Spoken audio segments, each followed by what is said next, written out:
저는 고정순입니다. 올해 63. 선일그룹 본사에서 환경미화원으로 일한 지 18년이 넘었습니다. 제가 맡은 구역은 본사 건물 10층부터 12층, 계단, 복도, 회의실, 비상구, 심지어 전산실 앞복도까지 모두 제 손길이 닿아야 비로소 하루가 시작되죠. 매일 아침 8시 시계 알람이 울리기도 전에 눈이 저절로 떠집니다. 혼잣말처럼 중얼거립니다. 아, 오늘은 금요일이지. 엘리베이터 점검 있는 날이네. 정해진 스케줄은 없지만 건물의 흐름과 리듬은 몸이 먼저 기억합니다. 싱크대 옆 작은 찬장에서 꺼낸 국 한 그릇, 어제 반쯤 남은 김치 한 점 얹고 아침을 때웁니다. 늘 그랬듯 늙은 무릎에 파스를 붙이고 검은 작업복을 다려 입은 뒤 회색 모자를 챙깁니다. 거울 앞에 잠깐 서봅니다. 눈가엔 주름이 더 깊어졌고 이젠 앞니도 조금씩 기울고 있지만 저는 아직 일을 할 수 있고 누군가에게 꼭 필요한 사람이니까요. 새벽 4시 본사 로비에 도착하면 출입카드를 태그하고 엘리베이터를 탑니다. 제가 맡은 층은 기업의 핵심부, 임원실과 전략기획실이 몰려있는 공간입니다. 그래서인지 늘 공기가 단단하게 얼어붙은 것 같기도 하고 미세한 먼지 하나에도 민감한 공간입니다. 도착하자마자 저는 빗자루를 들고 10층 복도를 쓸기 시작했습니다. 조용한 아침 8시 30분. 회의 준비로 분주한 직원들이 종종 걸음으로 오가고 있었습니다. 그들의 바쁜 발걸음에 치이지 않도록 몸을 살짝 비틀며 벽 쪽으로 등을 돌려 청소를 이어갑니다. 그때였습니다. 11층에서 내려온 듯한 발소리가 점점 가까워지더니 누군가가 숨을 헐떡이며 제 쪽으로 달려왔습니다. 정순 여사님, 숨 좀 돌릴게요. 진짜 조심하셔야 해요. 홍보팀의 서연이었습니다. 늘 밝고 싹싹한 아이인데 오늘따라 이마엔 땀이 송글송글 맺혀 있었습니다. 무슨 일이야? 제가 걸레를 잠시 접고 서연이의 눈을 바라보자 아이는 더 작아진 목소리로 속삭였습니다. 오늘 선일그룹 창립 53주년 글로벌 파트너십 행사 있는 날이에요. 외국인 VIP들 엄청 많이 오거든요. 김지훈 부장님, 아침부터 다 씹어먹을 기세예요. 현수막 위치, 색상 톤, 물잔 방향까지 트집 잡고 있어요. 그러니까 여사님 혹시라도 청소 중에 눈에 띄거나 물 자국이라도 남으면 진짜 큰일 나요. 저는 잠시 말없이 고개를 끄덕였습니다. 서연이의 목소리는 간절했고 그 아이의 눈엔 걱정이 가득했지만 사실 그런 긴장감은 처음이 아니었습니다. 18년 동안 수많은 행사를 겪었습니다. 정 회장님 신년사 날, VIP 회의 날, 일본 파트너사 사장단 방문 날. 그럴 때마다 공기는 바늘방석 같았고 제 존재는 유령처럼 투명해지길 요구받았죠. 그럼에도 청소는 청소여야 했습니다. 회의실 유리문에 남은 지문, 대리석 바닥에 묻은 커피 자국, 화장실 거울에 튄 물방울 하나까지도 모두 제 책임이니까요. 하지만 오늘은 무언가 달랐습니다. 엘리베이터 버튼조차 직원들이 만지지 않고 본부장 비서가 앞장서서 누르고 있었고 복도 구석에 있던 화분이 갑자기 치워지고 심지어 사내 안내방송조차 영어와 중국어, 프랑스어로 번역되어 나왔습니다. 정말 글로벌 행사가 맞긴 맞구나. 저는 속으로 중얼이며 다시 고무장갑을 조였습니다. 조용히 평소보다 더 조심스럽게 발소리마저 줄이며 청소를 이어갔습니다. 그런데 그 순간 12층 전략기획실 문이 벌컥 열리며 누군가 고함을 쳤습니다. 통역사 3분 다 못 온다고요? 지금 행사 시작까지 30분도 안 남았다고요? 그 목소리, 김지훈 부장이었습니다. 평소에도 예민하기로 유명한 그는 오늘만큼은 스스로도 감당이 안 되는 표정이었습니다. 그의 어깨 너머로 수많은 직원들의 얼굴이 잿빛으로 질려 있었고 누군가는 커피잔을 쥔 채 얼어붙은 손으로 떨고 있었습니다. 저는 그 모든 것을 모른 척하듯 조용히 걸레를 짜며 바라보고 있었습니다. 그때까지는 몰랐습니다. 그날 제 인생의 판이 바뀔 줄은 그저 평범한 하루가 시작된 줄만 알았죠.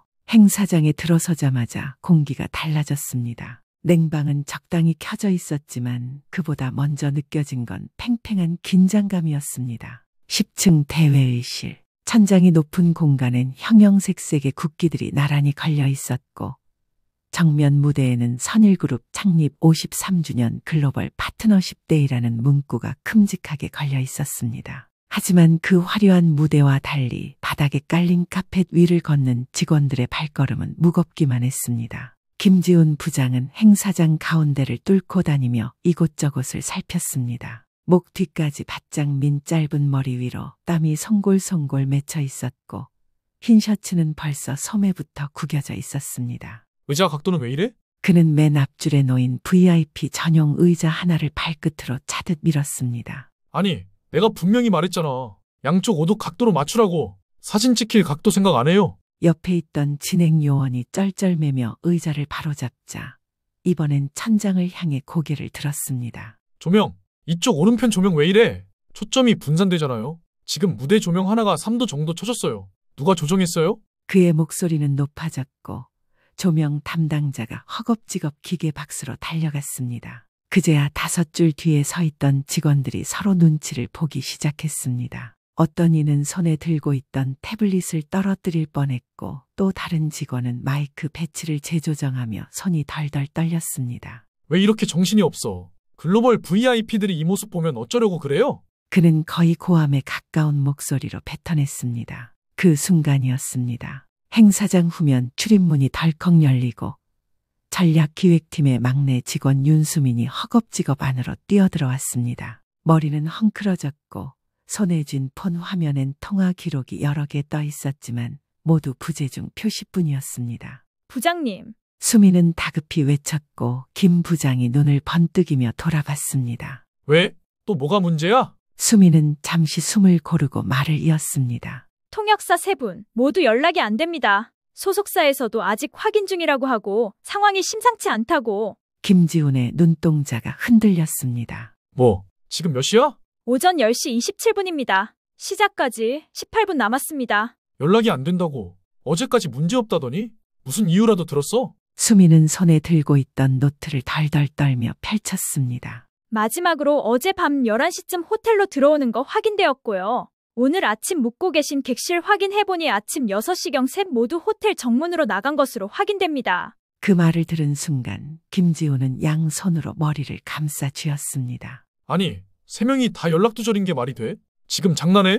그의 입꼬리가 경련처럼 흔들렸습니다. 그럼 대체 이 무대 위에서 누가 통역을 해? 지금 여기 프랑스 LVMH 부회장, 미국 골드만 캐피탈 대표, 중국 진롱그룹 회장 다 도착했단 말이야. 한 명이라도 못 알아들으면 행사 전체가 끝장이야.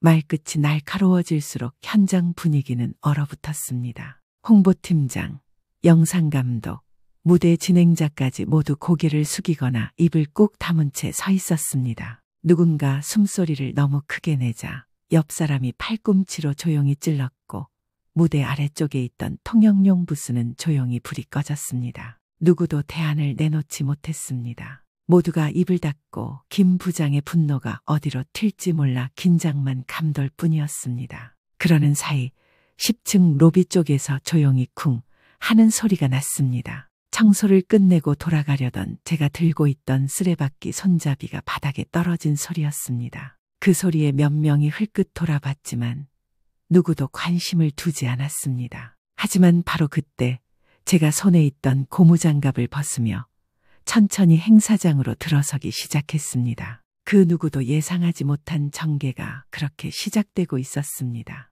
회의장은 숨조차 삼키기 어려울 만큼 정적에 휩싸여 있었습니다. 누구 하나 감히 입을 떼지 못했고 조명이 비추는 무대와 좌석 사이로 어색한 기류만 흐를 뿐이었습니다. 이건 단순한 실수가 아니었습니다. 글로벌 초청 인사들이 이미 대기실에 들어온 상태. 시간은 점점 다가오고 무대 위의 마이크는 말할 사람을 기다리며 적막하게 서 있었습니다. 그 가운데 김지훈 부장은 마치 터지기 직전의 화약고 같았습니다. 주먹을 불끈 쥔 그의 팔은 잔뜩 굳어 있었고 뺨 근육이 실룩거리는 게 눈으로 보일 정도였습니다. 통역 없이는 시작도 못해. VIP들이 단 한마디라도 못 알아듣는 순간 이 행사 끝장이야? 누구든 대안을 내든가. 지금 당장 해결 안 하면 이거 망치면 다 책임질 각오들 해. 책상을 주먹으로 콱 내리치자 스태프 중 한 명이 움찔하며 파일을 떨어뜨렸고 옆에 서 있던 조명 감독은 기계의 리모컨을 놓치고 당황한 얼굴로 허리를 숙였습니다. 아무도 말하지 않았습니다. 모두가 고개를 푹 숙이고 자신이 아닌 누군가가 총대를 매주길 기다리는 눈치였습니다. 저는 행사장으로 들어서는 그 순간에도 망설였습니다. 제가 나선다고 뭔가 바뀔까 싶었습니다. 나이든 환경미화원이 앞에 나서서 제가 하겠습니다라고 말하면 누가 진심으로 받아들여줄까? 하지만 그보다 더 깊은 곳에서 무언가 꿈틀거리고 있었습니다. 제가 쌓아온 시간, 해외에서 아이 하나 등에 업고 표정을 읽어가며 언어를 배웠던 시절, 외국인 집안에 가사 도우미 하면서 주워들은 문장들, 밤마다 라디오 영어, 중국어 따라하며 입술이 부르튼 날들, 그리고 무엇보다 지금 이 자리에 통역이 정말 필요하다는 명백한 사실. 저는 조용히 앞치마 끈을 풀었습니다. 손에는 아직 습기 어린 고무장갑 한 짝, 다른 손엔 얼룩진 걸레가 들려 있었습니다. 그 모습 그대로 저는 무대 앞쪽으로 향했습니다. 몇몇 직원들이 저를 보고 눈을 동그랗게 떴습니다. 당황과 경계, 어이없음과 혼란이 한꺼번에 섞인 표정들. 하지만 저는 걸음을 멈추지 않았습니다. 땀이 이마에 맺히고 무릎이 살짝 흔들릴 정도로 긴장됐지만 제 마음은 단단했습니다. 저는 김지훈 부장 앞에 도달해 조용히 말했습니다. 제가 통역을 해볼 수 있을 것 같습니다. 그의 표정이 찰나에 멈췄습니다. 입꼬리가 살짝 경직되더니 고개가 천천히 돌아왔고 그의 눈동자가 저를 붙잡았습니다. 처음엔 이게 무슨 말인가 하는 당혹, 그리고 이내 비웃음으로 바뀌는 그 얼굴. 그는 코웃음을 치듯 목젖을 한번 가볍게 튕기고 말했습니다. 할머니, 지금 상황이 장난처럼 보이세요? 제가 대답하기도 전에 그는 뒤를 돌아 직원들에게 이렇게 던졌습니다. 누가 지금 농담하래요? 할머니, 하던 걸레질이나 마저 하시죠. 그 순간 제 심장 한가운데를 누가 발로 밟고 지나간 듯 했습니다. 걸레, 제 손에 들려있던 그것, 제 삶의 한쪽 전부였던 그것. 그는 그걸 할머니가 서 있어선 안 되는 자리의 상징처럼 여겼습니다. 그리고 그 말은 이 방 안의 모든 이들이 저를 바라보는 방식이기도 했습니다. 청소부가 왜 말을 하냐? 청소부가 무슨 통역이냐? 하지만 그 말이 오히려 저를 더 단단하게 만들었습니다. 죄송하지만 저는 천천히 걸레를 내려놓으며 말했습니다. 저는 농담하려는 게 아닙니다. 정장을 입은 저는 조용히 회의장 무대 뒤에 섰습니다. 누군가 급히 마련해준 검정색 재킷은 제 어깨보다 조금 컸고 단추는 허리선에서 살짝 떠 있었습니다. 그러나 그 옷이 제겐 낯설지 않았습니다. 마치 젊은 시절 어디선가 입어본 듯한 기억처럼 손끝이 자연스럽게 소매를 정리했고 발끝이 무대의 중심을 향해 방향을 잡았습니다. 마이크를 든 사회자가 첫 번째 연설자를 소개했습니다. 첫 연설자는 프랑스 르노그룹의 장 필립 부회장이었습니다. 그가 무대에 오르자 회의장은 다시 정숙해졌고 검은 구두 굽이 바닥에 닿는 소리마저 또렷하게 들릴 만큼 긴장감이 감돌았습니다. 장 필립 부회장은 간결하게 인사를 건넨 뒤 정성스레 접힌 연설문을 주머니에서 꺼내 펼쳤습니다. 메모지 가장자리는 손끝에 눌려 약간 말려 있었고 그는 그것을 조심스럽게 연단 위에 놓았습니다. 그리고 마이크 앞에서 조용하지만 분명한 어조로 말문을 열었습니다. Mesdames et messieurs, bonjour. 그의 첫마디가 공기 중에 흘러나오는 순간 저는 마치 오래된 감각이 되살아나듯 자연스럽게 입을 열었습니다. 여러분, 안녕하십니까? 목소리는 지나치게 크지도 작지도 않았지만 단단하고 또렷하게 회의장 안을 울렸습니다. 회의장 스피커를 통해 전달된 제 목소리는 그 어떤 잡음도 없이 사람들의 귀에 곧장 박혔고 프랑스어에 익숙하지 않았던 인사들의 표정이 서서히 부드러워졌습니다. 장 필립 부회장의 연설은 정제된 외교 언어에 가까웠습니다. 거창한 수사보다는 실속 있는 단어들, 실적과 협력 관계를 강조하는 문장이 이어졌고 저는 그 모든 문장을 프랑스어에서 영어로 그리고 다시 한국어로 때로는 프랑스 문화 맥락을 고려한 간단한 부연 설명까지 곁들여 흐트러짐 없이 전달하였습니다. 연설이 끝난 뒤 곧바로 무대에 오른 인사는 미국 메릴 캐피탈의 패트릭 해밀턴 대표였습니다. 해밀턴 대표는 무대에 올라오자마자 농담 한 줄을 던졌고 회의장 안은 짧은 웃음으로 반응하였습니다.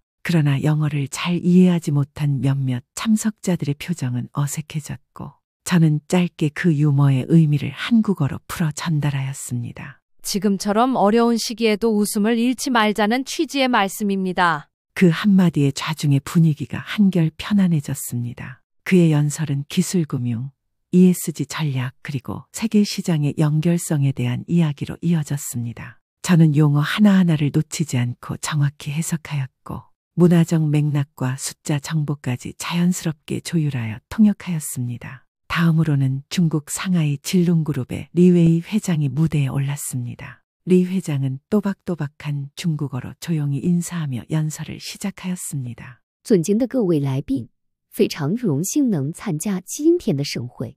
존경하는 귀빈 여러분, 오늘 이 뜻깊은 자리에 참석하게 되어 매우 영광입니다. 저는 그 문장을 중국어에서 영어로 다시 한국어로 바꾸어 전달하였습니다. 그의 말은 단순한 환영 인사를 넘어서 중국 기업의 비전과 파트너십에 대한 진정성이 담겨 있었고 저는 그 뜻이 흐려지지 않도록 정확한 어조와 속도로 말하였습니다. 마지막 연설자는 일본 도쿠가와 그룹의 와타나베 아키오 부회장이었습니다. 와타나베 부회장은 조용한 걸음으로 무대에 올랐고 단정하게 안경을 고쳐 쓴 뒤 고개를 살짝 숙이며 인사를 건넸습니다. 30年前、私はこの国のある町で 30년 전 저는 이 나라의 한거리에서 그가 그렇게 말문을 열자 저는 이후 모를 전율을 느꼈습니다. 그의 말은 단순한 기업 연설이라기보다는 마치 어떤 기억을 되짚는 듯한 어조였습니다. 하지만 저는 집중력을 잃지 않았습니다.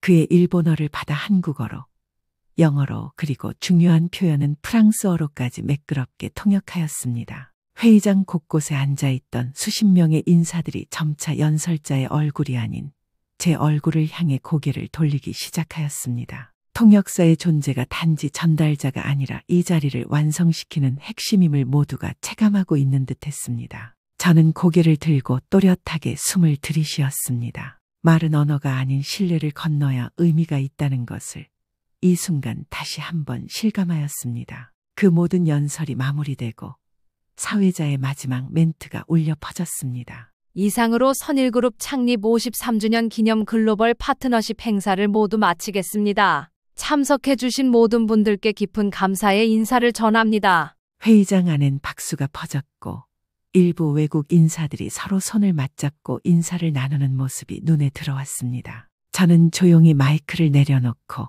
무대 뒤쪽으로 걸어가려 했습니다. 그때였습니다. 뒤에서 잠시만요 하고 저를 부르는 목소리가 들려왔습니다. 少々お待ちください。 익숙한 듯 낯선, 절제되어 있지만 분명 무언가를 붙잡으려는 간절함이 담긴 목소리였습니다. 고개를 돌리자 일본 도쿠가와 그룹의 부회장 와타나베 아키오 씨가 천천히 제 쪽으로 다가오고 있었습니다. 그의 표정은 연설 때처럼 단정했지만 눈빛은 어딘가 흔들리고 있었습니다. 그는 두 손을 앞으로 모은 채 제 앞에 섰습니다. 失礼でなければお聞きしたいことがあります。 그는 한국어를 정확하진 않지만 조심스럽게 구사했습니다. 혹시 정순 씨, 그는 잠시 숨을 고르며 말을 이었습니다. 30년 전 인사동의 작은 찻집에서 저를 도와주신 분 기억하십니까? 그 순간 시간이 거꾸로 흘러가는 듯했습니다. 인사동이라는 단어 하나에 30년 전 어느 겨울날 찬바람을 피해 들어갔던 좁고 따뜻했던 찻집의 풍경이 떠올랐습니다. 혼자 앉아 서툰 한국어로 무언가를 써내려가던 젊은 일본 남자.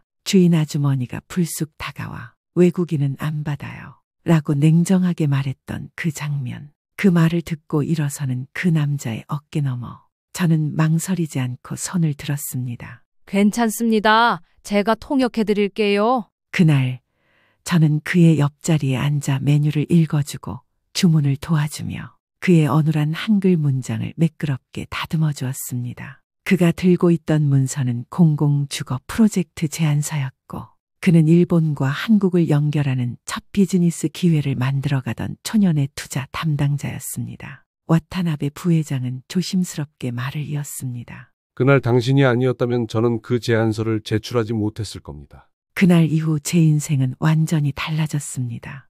한국과의 연결고리는 바로 그날부터 시작되었습니다. 그의 눈가가 살짝 붉어졌고 저는 아무 말도 하지 못한 채 그저 그를 바라보았습니다. 그날의 기억이 뭉근히 가슴을 데우는 것 같았습니다. 회의장 안은 다시 조용해졌습니다. 옆을 지나던 몇몇 인사들이 발걸음을 멈추었고 누군가는 이 장면이 무슨 의미인지를 모르면서도 본능적으로 조용히 눈길을 주고 있었습니다. 와타나베 부회장은 고개를 숙였습니다. 오늘 제 앞에 당신이 서 있는 걸 보고 처음에는 눈을 의심했습니다. 하지만 통역을 하시는 그 목소리와 눈빛, 그때와 똑같았습니다. 그의 말은 누군가의 커리어를 인정하는 찬사가 아니었습니다. 그건 한 사람의 선의와 용기를 기억해준 인간적인 감동의 고백이었습니다. 그 순간 저는 걸레 대신 마이크를 들었던 오늘 하루가 제 인생을 되돌리는 열쇠였음을 깨달았습니다. 그 모든 상황을 지켜보던 김지훈 부장은 한동안 아무 말 없이 제자리에 서 있었습니다. 그는 입술을 굳게 다문 채 제가 와타나베 부회장과 나누는 대화를 조용히 지켜보고 있었고 그 눈빛에는 당혹과 후회 그리고 복잡한 감정들이 섞여 있었습니다. 그러더니 마침내 조심스레 제 앞으로 다가왔습니다. 그는 말없이 제 앞에 섰고 그 순간 저는 그의 표정에서 처음으로 부장의 위험이 아닌 한 사람으로서의 쑥스러움과 부끄러움을 느꼈습니다. 그는 두 손을 가지런히 모은 채 그 누구도 예상하지 못한 동작을 했습니다. 90도로 허리를 숙였습니다. 그의 등이 정중하게 굽혀지는 순간 주변의 시선이 동시에 멈췄습니다. 김지훈 부장, 그 누구에게도 고개 숙이는 걸 본 적 없는 날카로운 잣대와 지시만이 전부였던 그가 지금 제 앞에서 사과하고 있었던 것입니다. 고 선생님, 그는 낮고 조심스러운 목소리로 말했습니다. 제가 너무 어리석었습니다. 그동안 선생님을 몰라 배웠습니다. 진심으로 사과드립니다. 그 말에는 꾸밈도 위선도 없었습니다. 말끝이 가볍게 떨리고 있었고 그가 얼마나 이 말을 꺼내기까지 망설였는지 고스란히 전해졌습니다. 저는 조용히 그를 바라보았습니다. 그가 할머니라 부르며 조롱하던 기억, 하던 걸레질이나 하라던 말투가 스쳐 지나갔지만 지금 이 순간 그가 보여주는 인정과 진심을 외면할 이유는 없었습니다. 부장님, 저는 조용히 입을 열었습니다. 사람은 누구나 모를 수 있습니다. 하지만 아는 순간 행동이 달라진다면 그걸로 된 겁니다. 그는 눈을 들어 저를 바라보며 작게 고개를 끄덕였습니다. 그 눈엔 어쩐지 가르침을 받는 제자의 눈빛이 담겨 있었습니다. 그 일이 있고 난 후 회의장은 정리되었고 저는 원래 제 자리로 돌아가려 하였습니다. 하지만 누군가가 다급히 저를 불렀습니다. 고 선생님, 회장님께서 집무실로 잠깐 들러달라고 하십니다. 엘리베이터를 타고 상층부 회장실로 올라가는 동안 제 가슴은 조용히 두근거렸습니다. 그간 수없이 지나쳤던 그 층, 그저 유리문 닦는 사람으로만 머물렀던 공간에 제가 초대받은 사람으로 들어간다는 사실이 낯설었습니다. 회장실 문이 열리자 정 회장님은 책상 너머에서 조용히 미소를 지으며 저를 맞이하셨습니다. 차가 한 잔 준비되어 있었고 그는 손으로 의자에 앉으시라 조용히 권하셨습니다. 고 선생님, 그가 먼저 입을 열었습니다. 오늘 통역 정말 인상 깊게 보았습니다. 선생님의 언어 실력은 물론이고 대처력과 감정 조율까지 감히 이런 말씀 드려도 될지 모르겠지만 제가 지금껏 본 그 어떤 전문 통역사보다 훌륭하셨습니다. 저는 그저 웃으며 고개를 숙였습니다. 감사하다는 말을 하기엔 그 순간의 감정이 너무 크고 깊었습니다. 그는 말했습니다. 선일그룹은 이제 글로벌로 더 넓게 뻗어나갈 겁니다. 그 중심에는 반드시 믿을 수 있는 소통의 힘이 필요합니다. 그래서 제안드립니다. 그의 말은 천천히 그러나 힘있게 이어졌습니다. 고 선생님을 우리 글로벌 커뮤니케이션 본부의 고문으로 정식으로 모시고 싶습니다.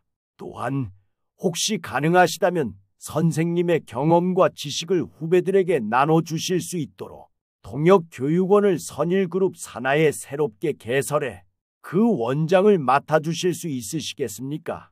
그는 제 눈을 바라보며 덧붙였습니다. 예산, 공간, 인력, 모든 것은 전폭적으로 지원하겠습니다. 이건 단순한 예우가 아닙니다. 선생님 같은 분을 세상이 더 알아야 한다고 저는 믿습니다. 그 순간 제 가슴 어디선가 조용히 뜨거운 것이 올라왔습니다. 이 모든 일은 그저 하루의 해프닝이 아니었습니다. 누군가의 인생이 다시 이름을 찾는 순간이었습니다. 저는 정순 글로벌 통역교육원의 초대 원장이 되었습니다. 교육원은 선일그룹의 전폭적인 지원으로 서울 한복판에 세워졌고 한쪽 벽면엔 소통이 세상을 바꾼다는 문구가 큼지막하게 새겨져 있었습니다. 그 문장은 제 삶 전체를 한 줄로 요약하는 말 같기도 했습니다. 개원식 날 유리문을 열고 들어오는 수강생들의 얼굴을 바라보며 저는 생각했습니다. 저 자리에 앉은 사람들 대부분은 평범한 일상을 살고 있을 겁니다. 하지만 그들 중 누군가는 언젠가 지금의 저처럼 세상 앞에 조용히 손을 들고 제가 해보겠습니다라고 말할 날이 올지도 모르죠. 낯익은 얼굴도 보였습니다. 그중 하나는 바로 서연이었습니다.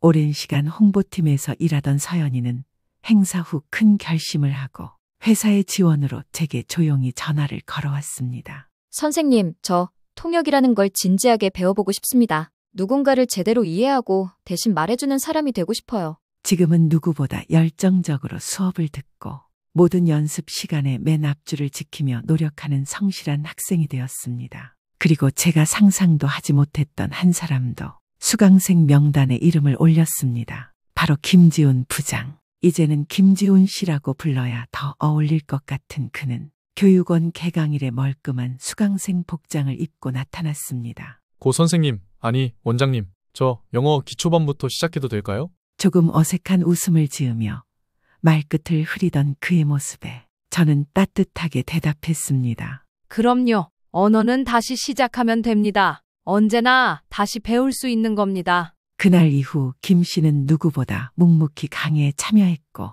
틀린 발음을 고칠 때마다 머쓱한 표정을 지으며 한마디씩 웃음을 주는 학생이 되어 있었습니다. 교육원은 조금씩 자리를 잡아갔고 저는 그 바쁜 일상 속에서도 한 사람과의 연결을 꾸준히 이어가고 있습니다. 와타나베 아키오 부회장의 소개로 30년 전 인사동 찻집에서 잠깐 마주쳤던 말이 부인과 드디어 다시 연락이 닿았습니다. 화상통화를 처음 연결한 날 카메라 속 말이 부인의 얼굴은 여전히 온화했고 그녀는 제 이름을 부르자마자 눈가를 훔쳤습니다. 정순 씨, 정말 당신이었군요. 그날이 없었으면 저는 한국을 떠났을 거예요. 우리는 서로의 안부를 물으며 웃고 지나온 세월에 대한 이야기로 통화를 마무리합니다. 다음엔 직접 만나 차 한잔 그 인사동 찻집에서요.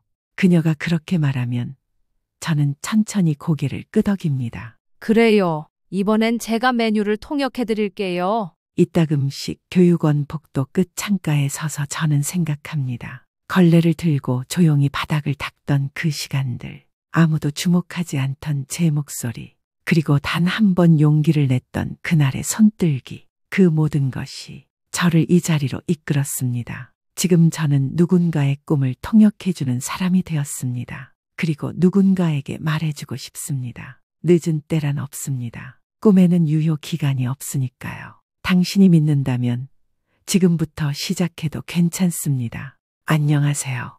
저는 70대 중반의 박정자입니다. 저는 평생을 가족을 위해 헌신하며 살았습니다. 남편이 세상을 떠난 지도 벌써 49일이 흘렀습니다. 그동안 정신없이 장례를 치르고 손님을 맞이하느라 제대로 슬퍼할 겨를도 없었습니다. 이제야 겨우 혼자 남겨진 현실이 실감났습니다. 오늘은 남편의 49제입니다. 정성껏 음식을 마련하고 제사상을 차렸습니다. 남편을 위해 마지막으로 해줄 수 있는 일이라고 생각하며 한 접시 한 접시 정성을 담아 올렸습니다. 그런데 거실에서 들려오는 아들의 목소리가 귀에 거슬렸습니다. 엄마, 이제 다 끝났잖아? 아버지도 가셨고 이 집도 정리해야지. 저는 순간 손에 쥐고 있던 나물 접시를 내려놓았습니다. 무슨 소리를 하는 거니? 아들은 한숨을 쉬더니 옆에 서 있는 며느리를 힐끗 쳐다보았습니다. 며느리가 먼저 나섰습니다. 어머니, 우리 솔직하게 얘기해요. 아버님도 안 계신데 이 집이랑 재산 문제 정리해야 하지 않겠어요? 아버님 명의로 되어 있는 거 다 우리한테 주시면 돼요. 순간 저의 손끝이 떨렸습니다. 지금 네 아버지 49제를 올리는 날이다. 이런 말을 해야겠니? 그러자 아들이 비웃듯 웃으며 대꾸했습니다. 아버지가 돌아가시고 나서부터 엄마는 이 집에 혼자 계셨잖아. 이제 팔아서 정리하고 우리도 우리 몫을 받아야지. 엄마도 나이 드셨으니까 요양원 같은 데 들어가시면 되고. 저의 심장이 철렁 내려앉았습니다. 평생 피땀 흘려 가족을 위해 살아왔는데 이제 남편이 떠나고 나니 아들과 며느리는 집을 정리하고 돈만 챙기려는 것이었습니다. 그때 며느리가 한심하다는 듯 팔짱을 끼며 말했습니다. 그러니까 이런 전통 같은 거 하지 마세요. 제사상이 무슨 의미가 있어요? 그냥 이걸로 끝내고 빨리 정리해 주세요. 그러더니 제사상에 놓인 접시를 툭툭 밀었습니다. 순간 상이 흔들리며 접시들이 기울어졌습니다. 이런 거 다 의미 없어. 그 순간 제 인내심이 끊어졌습니다. 이게 도대체 무슨 짓이야? 아들과 며느리는 가볍게 웃어넘기며 오버하지 말라는 듯 대수롭지 않게 반응했습니다. 저는 벌떡 일어나 아들을 바라보았습니다. 너는 지금 네 아버지를 2번 죽이는 거다. 네가 감히 이 집을 정리한다고? 네 아버지가 너를 어떻게 키웠는데 네가 어떻게 이런 말을 할 수가 있니? 아들은 코웃음을 쳤습니다. 그렇게 감성적으로 굴지 마세요. 우리도 먹고 살아야 하잖아요. 아버지가 돌아가셨으면 재산은 당연히 우리가 가져야지. 엄마는 혼자 살기도 힘들잖아. 아들의 말이 끝남과 동시에 아들은 상을 발로 툭 밀었습니다. 순간 제사상이 완전히 엎어졌습니다. 떡, 나물, 생선, 술잔이 바닥에 쏟아지며 접시가 깨졌습니다. 거실은 순식간에 엉망이 되었습니다. 저의 머릿속이 하얘졌습니다. 남편을 위해 차린 마지막 상이 짓밟힌 것이었습니다. 저는 두 손을 떨며 아들과 며느리를 노려보았습니다. 남편이 살아있을 때부터 아들은 늘 돈을 요구하며 찾아왔습니다. 사업을 한다며 투자할 곳이 있다며 때로는 집을 사야 한다며 여러 가지 핑계를 댔습니다. 남편과 저는 속이 상하면서도 자식이기에 차마 내칠 수 없어 손을 내밀어 주었습니다. 남편은 몸이 아파 누워 있으면서도 아들이 찾아올 때마다 통장을 열어 도와주었고 저는 그런 남편을 보며 가슴이 무너졌습니다. 그러던 어느 날 아들은 우리에게 유산을 미리 정리하자고 요구했습니다. 아버지도 연세가 많으시고 미리 정리하는 게 깔끔해요. 나중에 문제될 일 없이 저한테 주시면 됩니다. 남편과 저는 얼굴을 마주보며 아무 말도 할 수 없었습니다. 남편은 침대에 기댄 채 한숨을 쉬었고 저는 그런 남편을 대신해 어렵게 입을 열었습니다. 그런 말은 네 아버지가 살아계실 때 할 말이 아니다. 아버지가 얼마나 너를 위해 살아오셨는데 이렇게까지 말해야 하니? 하지만 아들은 개의치 않았습니다. 다들 이렇게 정리해요. 그래야 나중에 법적 분쟁도 없고 어머니도 편할 거예요. 그날 남편은 한참 동안 아무 말도 하지 않다가 손을 내저으며 등을 돌렸습니다. 아들은 못마땅한 표정으로 자리를 떠났고 저는 그런 남편을 보며 눈물을 삼켜야 했습니다. 시간이 흐르고 이제 남편이 떠난 자리에서 저는 남편의 49제를 준비하고 있었습니다. 남편을 위해 마지막으로 해줄 수 있는 일이라고 생각하며 한 접시 한 접시 정성을 담아 상을 차렸습니다. 하지만 그날 또다시 아들과 며느리가 찾아와 참을 수 없는 일을 저질렀습니다. 이제 아버지도 가셨으니 정리해야죠. 엄마도 이 집에서 혼자 계실 게 아니라 요양원이라도 들어가시면 좋을 텐데. 아들은 당연하다는 듯한 얼굴이었고 며느리는 옆에서 거들었습니다. 그렇죠. 어머니도 편해지고 우리도 미리 정리하면 서로 편할 거예요. 제사 같은 것도 이제 안 하셨으면 해요. 요즘 누가 그런 걸 하나요? 너는 지금 네 아버지를 2번 죽이는 거다. 네가 감히 이 집을 정리한다고? 네 아버지가 너를 어떻게 키웠는데 네가 어떻게 이런 말을 할 수가 있니? 우리도 먹고 살아야 하잖아요. 아버지가 돌아가셨으면 재산은 당연히 우리가 가져야지. 엄마는 혼자 살기도 힘들잖아. 그러더니 아들이 제사상을 향해 발을 뻗어 상을 밀어버렸습니다. 떡과 전이 바닥으로 떨어졌고 며느리는 그런 모습을 보고 키득거리며 웃었습니다. 그 순간 저는 더 이상 참을 수 없다고 결심했습니다. 이게 도대체 무슨 짓이야? 너는 아버지가 살아계실 때도 돈을 요구하며 왔다. 그래도 그땐 내가 참았다. 하지만 이 자리에서만큼은 절대 참을 수 없다. 내가 감히 네 아버지의 마지막 상을 짓밟아? 아들은 어이없다는 듯 웃으며 대꾸했습니다. 엄마, 그런 거 다 필요 없어요. 현실적으로 생각하셔야죠. 이 집도 그렇고 아버지가 남긴 재산도 정리해야 할 때예요. 그 말에 저는 손을 부르르 떨며 단호하게 말했습니다. 당장 이 집에서 나가. 너 같은 자식은 필요 없다. 네가 원하는 재산? 단 한 푼도 줄 생각 없다. 며느리가 아들의 팔을 붙잡으며 조용히 속삭였습니다. 이럴 바엔 그냥 법적으로 해결하죠. 어머니가 저렇게 나오시면 우리도 가만히 있을 필요 없잖아요. 아들은 비웃으며 말했습니다. 그래, 좋아. 그럼 법대로 해. 결국 우리 목 챙길 테니까 엄마도 각오하세요. 그렇게 말하고는 며느리와 함께 문을 박차고 나갔습니다. 거실은 엎어진 제사상과 바닥에 나뒹구는 음식들로 엉망이 되어 있었습니다. 저는 한참을 바라보다가 천천히 주저앉았습니다. 이제라도 저희 목소리를 내야 했습니다. 저는 더 이상 참지 않을 것입니다. 저는 엎어진 상을 하나씩 정리하며 다짐했습니다. 그러던 며칠 후 아들과 며느리가 다시 집을 찾아왔습니다. 엄마, 이제 정리 좀 하시죠. 아들은 아무렇지도 않은 얼굴로 문을 열고 들어오더니 서류 한 장을 꺼내 들었습니다. 이거 사인만 하면 돼요. 변호사님이 다 알아서 해주실 거니까 그냥 간단하게 끝내자고요. 며느리도 옆에서 고개를 끄덕였습니다. 맞아요, 어머니. 번거롭게 하지 말고 그냥 사인하시죠. 어차피 나중에 다 저희한테 올 건데 절차만 복잡해지는 거잖아요. 저는 그 서류를 내려다보았습니다. 이게 뭐냐? 아버지 재산 정리하는 서류죠. 엄마가 소유하고 계신 것도 다 포함해서 정리하는 거예요. 며느리가 아들의 팔을 툭툭 치며 거들었습니다.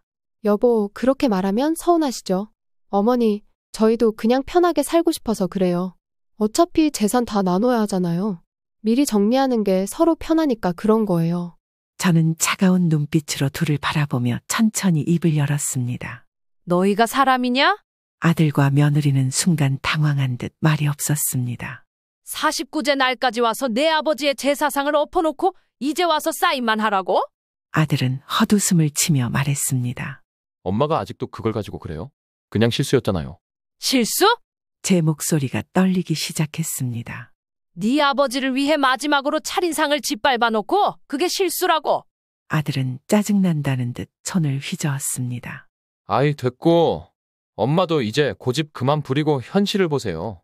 다 정리하고 요양원이라도 들어가세요. 편하게 사실 수 있잖아요. 그래요, 어머니. 이 집도 너무 오래됐고 혼자 계시기 힘드시잖아요. 저는 더 이상 말을 섞을 가치도 없다는 듯 고개를 저었습니다. 나가. 엄마. 지금 당장 나가라고 했다. 다시는 이 집에 발도 들이지 마라. 아들은 얼굴을 찡그리며 말했습니다. 엄마, 너무하네. 결국 법적으로 가야겠네. 그때였습니다. 현관문이 덜컥 열리더니 누군가 집 안으로 들어왔습니다. 사모님, 안녕하세요. 늦었지만 장례식 때 못 찾아뵈어서 인사드리러 왔어요. 손님이었습니다. 남편과 친했던 지인 부부였습니다. 부부의 두 손에 작은 과일 바구니와 쇼핑백을 들고 들어오며 환하게 웃었습니다. 그 순간 아들과 며느리는 눈치를 보기 시작했습니다. 아, 저희는 내일 다시 올게요. 아들은 서류를 급히 접어 가방에 넣더니 며느리와 함께 허둥지둥 현관으로 향했습니다. 갑자기 가세요? 손님이 놀라며 물었지만 아들과 며느리는 인사도 없이 문을 나서며 대꾸했습니다. 네? 일이 있어서요. 다음에 올게요. 문이 닫히는 소리가 집안에 울려 퍼졌습니다. 저는 속이 시원하면서도 씁쓸한 마음으로 한숨을 내쉬었습니다. 손님은 어리둥절한 표정으로 저를 바라보았습니다. 무슨 일 있었어요? 저는 빙그레 웃으며 고개를 저었습니다. 아니에요. 아무 일도 없었어요. 손님과 함께 차를 마시면서도 저는 속으로 다짐했습니다. 저는 젊었을 때부터 오로지 가족을 위해 살아왔습니다. 남편과 함께 한 푼 두 푼 모아 작은 가게를 열었고 비바람이 몰아쳐도 땡볕이 내리쬐어도 가게 문을 닫는 날 없이 일했습니다. 남편이 허리 한 번 제대로 펴지 못하고 손에 굳은 살이 박히도록 일했던 것도 모두 아들을 위해서였습니다. 아들이 태어났을 때부터 저와 남편의 삶은 온통 아들의 중심으로 돌아갔습니다. 더 좋은 옷을 입히고 더 좋은 음식을 먹이기 위해 저와 남편은 허름한 옷을 입고 허기를 참고 살았습니다. 학비가 모자라면 남편은 밤낮 없이 일했고 저는 쪼개고 아끼며 그 부족한 부분을 채웠습니다. 과외비가 필요할 때면 단 한 번도 안 된다는 말을 하지 않았습니다. 아이가 원하면 어떻게든 해주고 싶었고 저와 남편만 고생하면 된다고 생각했습니다. 그러나 그렇게 키운 아들은 점점 변해갔습니다. 어릴 때는 부모 품에서 한없이 어리광을 부리던 아이가 성장하면서 효도는커녕 부모를 찾는 일조차 줄어들었습니다. 결혼을 하고 가정을 꾸린 뒤에는 더더욱 연락이 뜸해졌고 연락이 올 때마다 이유는 한 가지뿐이었습니다. 돈이 필요하다는 것이었습니다.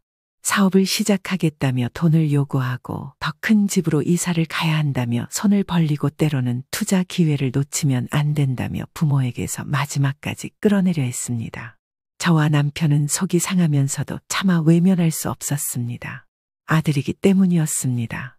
부모라면 자식을 끝까지 책임져야 한다고 믿었고 부모가 힘들어도 아들의 삶이 나아질 수 있다면 기꺼이 희생할 수 있다고 생각했습니다.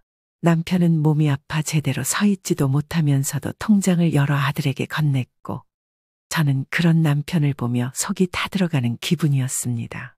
하지만 저는 이제야 깨달았습니다. 저와 남편이 평생을 바쳐 사랑하고 뒷바라지한 아들은 이제 부모를 짐처럼 여기고 있었습니다.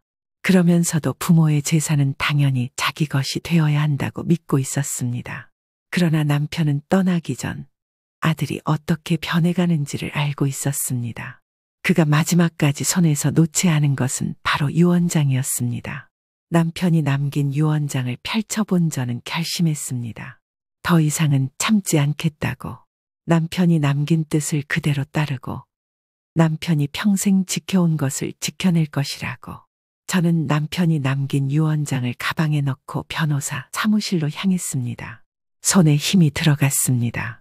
이제는 더 이상 참지 않겠다고 다짐하며 문을 열었습니다. 변호사는 저를 조용히 맞아주었습니다. 어머니, 오시느라 힘드셨죠? 저는 고개를 끄덕이며 가방에서 유언장을 꺼냈습니다. 이걸로 모든 걸 정리하고 싶습니다. 남편이 남긴 재산을 원래 뜻대로 처리할 수 있도록 도와주세요. 변호사는 유언장을 찬찬히 읽어 내려갔습니다. 남편분께서 상당히 신중하게 작성하셨군요. 전 재산을 기부하는 것으로 되어 있습니다. 네, 이미 기부처도 정해두었습니다. 아들에게는 단 한 푼도 남기지 않기로 했습니다. 변호사는 고개를 끄덕였습니다. 그렇다면 법적으로 문제가 되지 않도록 철저히 준비하겠습니다. 그리고 아드님께서 결혼할 때 해준 집과 사업자금에 대해서도 반환 소송을 진행하시겠습니까? 네, 그 아이가 아버지가 살아있을 때도 돈을 요구했고 아버지가 떠난 뒤에도 제사상을 뒤엎으며 재산을 정리하라고 요구했습니다. 그런 아이에게 남길 것은 없습니다. 집과 사업도 돌려받겠습니다. 변호사는 서류를 정리하며 말했습니다. 알겠습니다. 법적으로 가능한 부분은 모두 진행하겠습니다. 그리고 아드님과 며느님께 재산 정리권으로 변호사 사무실에서 만나자는 연락을 드리겠습니다. 네, 그 아이들도 이제 알아야 합니다. 남겨줄 것은 하나도 없다는 걸요. 그렇게 저는 변호사의 도움을 받아 아들과 며느리를 변호사 사무실로 부르게 되었습니다. 며칠 후 고급 가죽 소파가 놓인 변호사 사무실에 아들과 며느리가 앉아 있었습니다. 엄마, 드디어 정리할 생각이 드셨네요? 아들은 만족스러운 듯한 얼굴이었습니다. 며느리는 옆에서 조용히 미소를 지으며 말했습니다. 어머니도 결국 현실을 생각하셔야죠. 이제 확실하게 해두는 게 다들 편한 거니까요. 저는 무표정한 얼굴로 가만히 앉아 있다가 조용히 입을 열었습니다. 그래, 내 말대로 재산을 정리했다. 잘하셨어요, 엄마. 아버지 돌아가시고 힘드셨을 텐데 이제 다 정리하시고 편히 지내세요. 정리된 서류 가져오셨죠? 변호사가 자리에서 서류를 펼쳤습니다. 자, 아버님이신 고 김충호님의 유언장에 따라 아내인 박정자님께서 모든 재산을 정리하셨습니다. 아들은 재촉하듯 손을 내저으며 말했습니다. 네, 그러니까 결론만 말해주세요. 결국 엄마가 사인만 하면 되는 거죠? 변호사는 단호한 표정으로 아들을 바라보며 조용히 말했습니다. 아닙니다. 사인을 받을 일은 없습니다. 아들이 서류를 훑어보다가 눈썹을 찌푸렸습니다. 잠깐, 이게 뭐야? 변호사는 서류를 천천히 펼쳐 보이며 설명을 이어갔습니다. 어머님께서 현재 거주하고 계신 집은 본인 명의로 되어 있으며 법적으로 보호받고 있습니다. 따라서 어머님의 동의 없이는 이 집에 대해 어떠한 법적 조치도 취할 수 없습니다. 즉, 강제로 매각하거나 상속을 미리 지정하는 것 또한 불가능합니다. 그게 무슨 말이에요? 결국 엄마도 언젠가는 돌아가실 거고 이 집은 저한테 올 거잖아요. 그러니까 미리 정리하는 게 낫죠. 어머님께서는 이미 고인께서 남긴 유언에 따라 남은 재산을 전액 기부하기로 결정하셨습니다. 현재 법적으로 모든 절차가 진행되고 있으며 기부가 완료되는 순간 아드님께서 상속받을 재산은 하나도 남지 않게 됩니다. 아들과 며느리의 얼굴이 점점 굳어졌습니다. 아니, 말도 안 돼. 기부? 그건 엄마 혼자 결정할 일이 아니잖아요. 저는 자식이고 상속받을 권리가 있는데요? 현재 유산 상속은 고인의 유언에 따라 진행되며 고인의 뜻이 확실한 경우 이를 번복할 수 있는 방법은 거의 없습니다. 더군다나 어머님께서 본인의 재산을 기부하기로 결정하신 만큼 이를 무효하려면 법적으로 상당한 절차를 거쳐야 하지만 승소 가능성은 희박합니다. 며느리는 아들의 팔을 붙잡고 조용히 속삭였습니다. 이거 가만히 있으면 안 돼. 뭔가 방법이 있을 거야. 아들은 이를 악물고 변호사를 향해 소리쳤습니다. 좋아, 법적으로 한다면 우리도 소송 걸겠어요. 이건 말도 안 돼요. 우리도 상속받을 권리가 있다고요. 그러나 변호사는 태연하게 서류를 정리하며 대꾸했습니다. 소송을 제기하는 건 자유입니다. 하지만 이 유언장은 법적으로 철저히 검토되었으며 모든 절차가 적법하게 진행되고 있습니다. 소송을 걸더라도 패소할 가능성이 높으며 패소 시 법적 비용이 추가로 발생할 수 있습니다. 아들은 더욱 흥분하여 소리를 질렀습니다. 그래도 엄마가 죽으면 이 집은 결국 내 거잖아요. 엄마가 가지고 있어도 결국 남는 건 나한테 오는 거라고. 내가 죽고 나면 이 집도 정리해 기부하게 될 거다. 아버지는 마지막까지 네가 어떻게 행동했는지 알고 계셨다. 그래서 너한테 단 한 푼도 남기지 않기로 하셨다. 이건 말도 안 돼. 엄마, 농담이지? 나한테도 뭔가 남겨두셨겠지? 그렇지? 아니, 아무것도 남기지 않으셨다. 그리고 내가 결혼할 때 해준 집과 차, 사업 자금까지 모두 반환 소송을 걸어 회수할 거다. 아들의 얼굴에서 피가 쏙 빠졌습니다. 엄마, 그건 안 돼. 그건 이미 내 거잖아. 저는 조용히 변호사를 바라보았습니다. 그리고는 변호사가 담담한 목소리로 설명했습니다. 법적으로 부모가 증여한 재산이라도 일정 기간 안에 반환 소송을 제기할 수 있습니다. 특히 효를 저버리거나 부모를 학대했을 경우 법원은 반환을 허용하는 판결을 내릴 가능성이 높습니다. 어머니께서는 이미 소송을 제기하셨습니다. 며느리가 자리에서 벌떡 일어나며 소리쳤습니다. 이게 말이 돼요? 우리 집이고 우리 사업이에요. 어떻게 가져가신다는 거예요? 저는 냉정한 눈빛으로 대답했습니다. 너희가 한 짓을 생각해봐라. 네 남편은 아버지가 살아있을 때도 돈만 요구했다. 아버지가 돌아가신 후에는 내 앞에서 제사상을 뒤엎었고 나한테 재산을 빨리 정리하라고 요구했어? 나는 더 이상 너희에게 아무것도 남길 생각이 없다. 엄마, 어떻게 나한테 이럴 수 있어? 나는 네 아버지와 평생 너를 위해 희생하며 살았다. 하지만 돌아온 건 배신과 모욕뿐이었다. 이제라도 정신 차려라. 너희는 앞으로 한 푼도 기대하지 마라. 아들과 며느리는 충격에 빠져 아무 말도 하지 못했습니다. 아들은 이를 악물고 분노로 가득 찬 눈빛으로 저를 바라보았습니다. 엄마, 나중에 후회해도 돌이킬 수 없어. 지금이라도 생각 다시 해. 그러나 저는 미소를 지으며 단호하게 말했습니다. 후회할 일은 없다. 오히려 이제야 마음이 편하다. 아들과 며느리는 더 이상 할 말이 없는 듯 허둥지둥 문을 열고 사무실을 나갔습니다. 문이 쾅 닫히고 사무실 안에는 정적이 흘렀습니다. 변호사는 저를 향해 차분한 목소리로 말했습니다. 사모님, 괜찮으세요? 저는 천천히 고개를 끄덕였습니다. 네, 이제야 진짜로 남편과의 약속을 지킨 것 같습니다. 창밖을 바라보니 하늘이 맑고 푸르렀습니다. 그동안 가슴을 짓누르던 무거운 짐이 사라지는 듯한 기분이었습니다. 저는 변호사에게 마지막으로 인사를 하고 사무실을 나섰습니다. 차가운 바람이 불었지만 마음은 그 어느 때보다도 후련했습니다. 변호사 사무실에서의 실랑이가 끝난 후 저는 곧장 남편이 있는 산소로 향했습니다. 손에 작은 꽃다발과 남편이 생전에 좋아하던 약과 한 봉지를 들고 묘지를 바라보았습니다.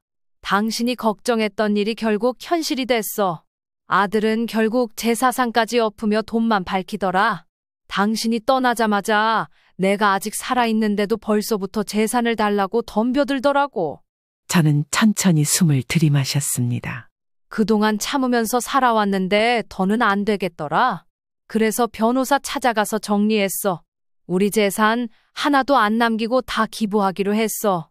그리고 이 집도 내가 떠나고 나면 아무도 손 뗄 수 없게 기부 절차 진행 중이야. 여보, 당신이 생전에 걱정했던 거 이제는 걱정 안 해도 돼. 난 이제 후회 안 해. 다 정리했어.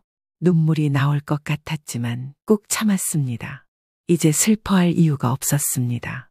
저는 피식 웃으며 나직이 중얼거렸습니다. 결국 그놈들 문을 박차고 나가더라. 나한테는 두고 보라고 협박까지 하면서. 하지만 이제 나는 흔들리지 않아. 내가 죽어도 그들에게는 돌아갈 게 없어. 바람이 한 차례 스치며 풀잎이 흔들렸습니다. 마치 남편이 제 말을 듣고 대답하는 것처럼 느껴졌습니다. 여보, 이제 정말 편히 쉬어. 나는 앞으로 내 삶을 지키면서 살아갈 거야. 그렇게 한참을 남편의 산소 앞에서 시간을 보낸 후 저는 조용히 자리에서 일어났습니다. 묘소를 한 번 더 정리한 뒤 천천히 돌아서 걸어 나갔습니다. 하늘은 맑고 푸르렀습니다. 어느 날 현관 초인종이 울렸습니다. 문을 열어보니 아들과 며느리가 무릎을 꿇은 채 현관 앞에 있었습니다. 엄마, 저희가 잘못했어요. 아들은 눈물을 글썽이며 저를 올려다보았습니다. 며느리도 옆에서 고개를 숙이고 있었습니다. 어머니, 죄송해요. 한 번만 기회를 주세요. 저희가 너무 욕심을 부렸어요. 저는 두 사람을 한참 동안 내려다보았습니다. 예전 같았으면 마음이 흔들렸을지도 모릅니다. 하지만 이제는 아니었습니다. 이제 와서 무슨 소용이냐? 내 아버지가 살아계실 때도 내가 그렇게 돈을 요구할 때 나는 참고 또 참았다. 그래도 내가 내 자식이니까 혹시나 하는 마음에 기다려줬지. 그런데 내 아버지가 떠난 지 얼마나 됐다고 49제도 끝나기 전에 제사상을 얻고 내 재산을 빼앗으려고 했냐? 엄마, 그땐 제가 너무 철이 없었어요. 정말 미안해요. 다시는 그런 짓 안 할게요. 어머니, 저희가 너무 욕심을 부렸어요. 제발 한 번만 용서해 주세요. 며느리도 흐느끼며 애원했습니다. 저는 차갑게 한숨을 내쉬었습니다. 내가 이미 말하지 않았냐? 너희한테 남겨줄 건 없다고. 아들은 울먹이는 목소리로 말했습니다. 엄마, 저희도 살 길이 막막해요. 제발 한 번만 도와주세요. 그래서 또 나한테 손 벌리러 온 거냐? 한 번만 더 찾아오면 경찰에 신고할 거다. 그리고 접근금지 신청도 할 거야. 제 목소리는 단호했고 눈빛은 흔들림이 없었습니다. 이제 와서 무릎 꿇고 빈다고 다 용서될 것 같아. 내가 내 앞에서 무릎 꿇을 게 아니라 내 아버지 산소에 가서 용서를 빌어야지. 이제 두 번 다시 찾아오지 마라. 내 마지막 경고다. 저는 문을 힘껏 닫았습니다. 밖에서는 한동안 흐느끼는 소리가 들려왔지만 저는 결코 문을 다시 열지 않았습니다. 이제 더 이상 과거로 돌아가지 않겠다고 다짐했습니다. 남편이 떠난 뒤로 모든 것이 무너진 것만 같았지만 이제는 더 이상 과거에 묶여 살지 않기로 했습니다. 아들과 며느리에게 더 이상 휘둘릴 일도 없고 남편이 남긴 재산도 그들에게 빼앗기지 않도록 모두 정리했습니다. 이제는 저를 위해 살아야 할 때였습니다. 그날 이후 저는 오랫동안 손도 대지 않았던 취미들을 하나둘 다시 시작했습니다. 아침이면 햇살이 따뜻하게 드는 창가에 앉아 오랜만에 책을 펼쳤습니다. 젊었을 때 즐겨 읽던 소설들이었지만 한동안 마음에 여유가 없어 먼지만 쌓여 있었습니다. 한 장, 두 장 넘기다 보니 문장 속에서 잊고 지냈던 설렘이 다시 살아났습니다. 책을 덮고 커피를 한 모금 마시며 창밖을 바라보았습니다. 그동안 보이지 않던 것들이 눈에 들어왔습니다. 하늘은 유난히 맑았고 나무에는 새들이 지저귀며 바람에 흔들리고 있었습니다. 그동안 이렇게 아름다운 풍경을 놓치고 살았구나 싶어 혼자 피식 웃었습니다. 며칠 후 저는 동네 문화센터에 등록했습니다. 예전부터 배우고 싶었던 수채화 강좌가 있었습니다. 처음 붓을 들고 캔버스 위에 색을 채워나가는 순간 가슴이 두근거렸습니다. 어릴 적 꿈이 화가였지만 현실에 치여 한 번도 제대로 배워본 적이 없었습니다. 이제야 비로소 저만을 위한 시간을 가질 수 있게 된 것이었습니다. 어머님, 색감이 너무 예뻐요. 강사님이 제 그림을 보며 미소를 지었습니다. 저는 쑥스럽게 웃으며 대답했습니다. 아직 서툴지만 그리는 게 참 즐겁네요. 1시간 동안 그림에 집중하는 동안 머릿속이 복잡했던 일들이 모두 사라졌습니다. 무엇을 그릴지 고민하는 것이 즐겁고 색을 섞으며 새로운 느낌을 찾는 것이 설레었습니다. 어느 날 문화센터 선생님이 제 그림을 보더니 말했습니다. 어머님, 이제 꽤 실력이 좋으신데요? 이 그림들 그냥 집에 두지 마시고 어디 전시라도 해보시는 건 어때요? 저는 멋쩍게 웃으며 손을 내저었습니다. 아이, 무슨 전시까지요? 아직 한참 부족한데요. 그런데 뜻밖에도 선생님께서 제안하셨습니다. 마트 같은 곳에서 종종 지역 주민들이 그린 그림을 전시하기도 해요. 어머님 그림이 너무 따뜻하고 부드러워서 사람들이 보면 참 좋아할 것 같은데요? 저는 선생님의 말에 망설이다가 결국 몇 개의 작품을 골라 마트 담당자에게 보여주었습니다. 뜻밖에도 담당자는 제 그림을 유심히 살펴보더니 흔쾌히 승낙했습니다. 이거 정말 예쁘네요. 특히 이 풍경화랑 꽃 그림이 너무 따뜻해 보여요. 마트 곳곳에 걸어두면 손님들도 기분 좋아하실 것 같아요. 그렇게 제 그림들이 마트 곳곳에 걸리게 되었습니다. 입구를 지나면 보이는 코너에는 노을이 지는 바닷가 그림이 걸렸고 과일 코너 한쪽에는 싱그러운 초록빛 나무가 있는 풍경화가 자리 잡았습니다. 채소 코너 근처에는 제가 특히 좋아하는 분홍빛 벚꽃이 흐드러지게 핀 그림이 걸려 있었습니다. 저는 장을 보러 온 척하며 천천히 마트를 둘러보았습니다. 어떤 아이가 엄마 손을 잡고 제 그림 앞에서 발을 멈추고 있었습니다. 엄마, 이거 너무 예뻐. 우리 집에도 이런 그림 있었으면 좋겠다. 엄마는 아이의 머리를 쓰다듬으며 웃었습니다. 그러게 참 따뜻한 그림이네. 그 말을 듣고 저는 가만히 미소를 지었습니다. 내가 그린 그림이 누군가에게 따뜻한 기분을 전해주고 있다는 것이 실감났습니다. 이전의 삶에서는 늘 가족을 위해 살았지만 이제는 나를 위해 살고 있었습니다. 물감과 붓을 들면서 제 삶도 천천히 색을 찾아가고 있었습니다. 이제 저는 과거에 머무르지 않고 저만의 새로운 색으로 삶을 그려가고 있었습니다.